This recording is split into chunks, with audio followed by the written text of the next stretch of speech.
Baik, bismillah, assalamualaikum warahmatullahi wabarakatuh. Ketemu lagi dengan saya Septiawan Dimarsam. Nah, pada video kali ini saya akan membahas tentang rencana kurikulum pada kampus Merdeka Belajar. Nah, di sini sesuai dengan program pemerintah yang dikeluarkan oleh Menteri Pendidikan Dalam Negeri Nadiem Anwar Makarim. Di sini mengeluarkan 4 kebijakan pokok dalam bidang pendidikan. Yang pertama yaitu USBN, yang kedua ujian nasional, yang ketiga itu rencana pelaksanaan pembelajaran, dan yang keempat yaitu penerimaan peserta didik baru atau zonasi. Nah, yang pertama yaitu USBN.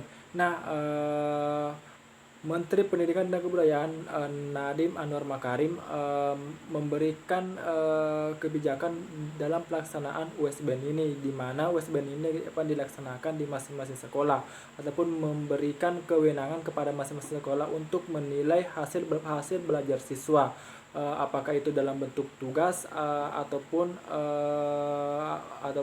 dalam hal bentuk keterampilan lainnya, seperti tugas kelompok, karya tulis ilmiah, dan lain sebagainya.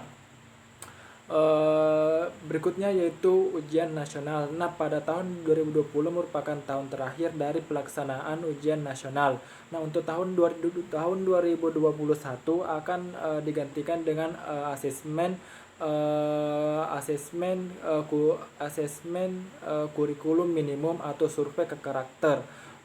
Di mana di sini yang lebih ditekankan di sini yaitu tentang literasi, numerisasi, dan pendidikan karakter.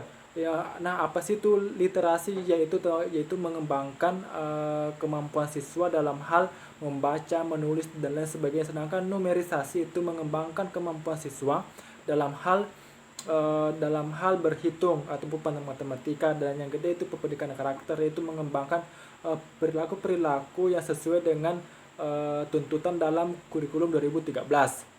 Adapun kebijakan yang ketiga yaitu tentang penyusunan rencana pelaksanaan pembelajaran.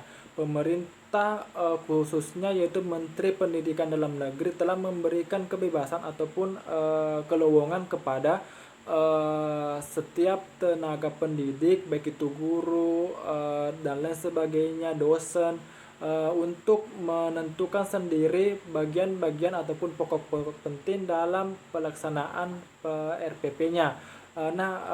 Pemerintah ataupun Nadiem Makarim telah menentukan 3 bagian pokok dalam menyusun RPP ini, yaitu tujuan pembelajaran, kegiatan pembelajaran, dan asesmen. Nah, RPP ini ataupun ketiga bagian ini dapat juga kita sebut sebagai RPP satu lembar, di mana dalam RPP di sini hanya ada 3 poin penting ini. Dengan begitu,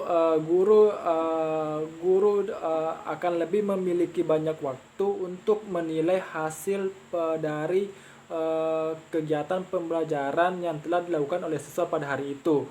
Dan yang terakhir yaitu penerimaan peserta didik baru atau PPDB, zonasi, di mana di sini pemerintah melakukan kebijakan lagi untuk mengurangi ketimpangan yang terjadi di masing-masing daerah dalam penerimaan peserta didik baru, di mana penerimaan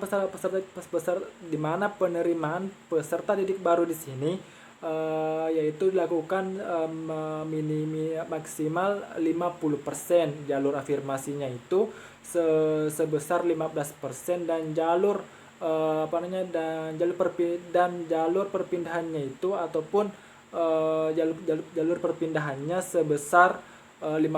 Sedangkan untuk jalur prestasi ataupun sisa 0 sampai 30% itu ditentukan dari kondisi-kondisi masing-masing daerah. Dalam pelaksanaan program pendidikan ini, itu kampus Merdeka Belajar diharapkan kepada setiap tenaga pendidik, baik itu guru, dosen, dan lain sebagainya, bisa meningkatkan taraf intelektual dari setiap pelaku pendidikan, khususnya dalam mahasiswa, siswa, dan lain sebagainya. sehingga pengembangan keterampilan-keterampilan yang ada dalam diri mereka itu juga akan berkembang sedemikian rupa seiring dengan perkembangan zaman, sehingga dengan adanya program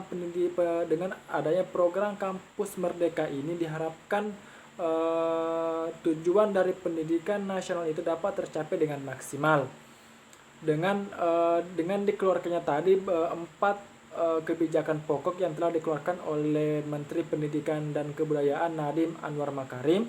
Di sini diharapkan dari keempat pokok ini diharapkan bisa mengubah keterampilan atau pengetahuan siswa, mulai dari literasinya, numerisasinya, dan lain sebagainya, sehingga kualitas ataupun sumber daya